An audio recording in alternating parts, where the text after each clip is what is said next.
Welcome to my YouTube channel. Scene 1, जंगल की सुबह। ये कहानी है एक शांत से जंगल की, जहां हर कोई हंसता खेलता था।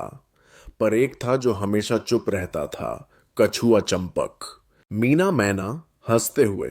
गोलू देखो, चंपक फिर अकेले घूम रहा है। ना कुछ बोलता है ना हंसता है। गोलू खरगोश उछलते हुए। उसे तो बोलना आता भी है या नहीं? उसकी चाल भी कितनी सुस्त है। भोंपू लोमड़ी नाक सिकोड़ते हुए। अरे छोड़ो ना, चंपक तो जंगल का सबसे बोरिंग प्राणी है। पर चंपक सिर्फ मुस्कुराता रहा, बोलता कुछ नहीं। उसकी आंखों में गहराई थी। सीन 2, अचानक एक खतरा। एक दिन आसमान में बादल छा गए। दूर पहाड़ियों से झील में पानी तेजी से बढ़ने लगा। जंगल के जानवर घबरा गए। मीना डरी हुई।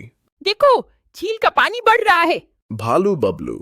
अगर ये ऐसे ही बढ़ता रहा तो सारा जंगल डूब जाएगा। गोलू चिंता में। क्या करे? किसके पास कोई उपाय है? पैनी नजरें इधर उधर दौड़ती हैं। तभी चंपक धीरे धीरे सामने आता है। उसके हाथ में एक पुराना नक्शा है। बोले बिना जमीन पर नक्शा फैलाता है। वह अपने पंजे से सूखे नाले की दिशा दिखाता है। मीना। वो कह रहा है कि हम पानी को उस सूखे नाले की तरफ मोड़ सकते हैं। भोंपू। पर वो रास्ता तो बहुत पुराना और पत्थरों से भरा है। बबलू। तो क्या हुआ? अगर हम सब मिलकर मेहनत करें तो ये संभव है। जानवर मिलकर रास्ता साफ करने लगते हैं। सीन 3, एक मासूम की पुकार। काम चल ही रहा था कि एक चौंकाने वाली आवाज आई। एक नन्हा हिरण का बच्चा पानी में फंस गया था। मीना चीखते हुए।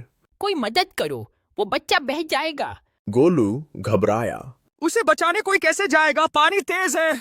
सब सहमे हुए हैं। चंपक धीरे से झील की ओर बढ़ता है। सभी की नजरें चंपक पर थीं।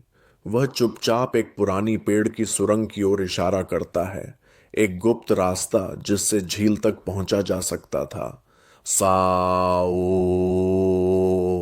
भोंपू हैरान। वो रास्ता तो हमें कभी दिखा ही नहीं था। बबलू और गोलू उस रास्ते से जाते हैं और मिलकर बच्चे को बचा लाते हैं। सब तालियां बजाते हैं।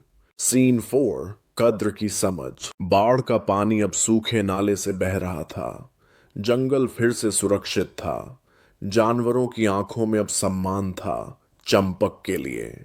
भोंपू शर्मिंदा। मैंने तुम्हारा मजाक उड़ाया चंपक, पर आज तुमने मेरी आंखें खोल दी।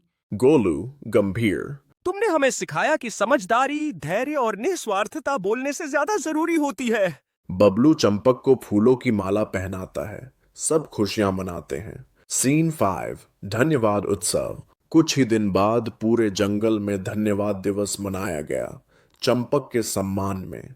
झील के पास जानवरों ने उसके लिए गीत गाया और धन्यवाद पत्र पढ़ा।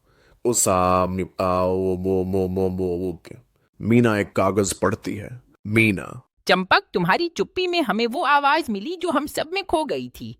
करुणा, समझदारी और सच्चा साहस। चंपक मुस्कुराता है। उसकी आंखें भीग जाती हैं। अंतिम संवाद। हर कोई कुछ कहने के लिए शब्दों का मोहताज नहीं होता। कई बार चुप्पी दुनिया का सबसे बड़ा जवाब होती है, और कोई भी कभी भी अकेला नहीं होता। And that's a wrap on today's story. If you enjoyed it, don't forget to like, comment your thoughts, and subscribe for more captivating tales every week. Hit the bell icon so you never miss a twist.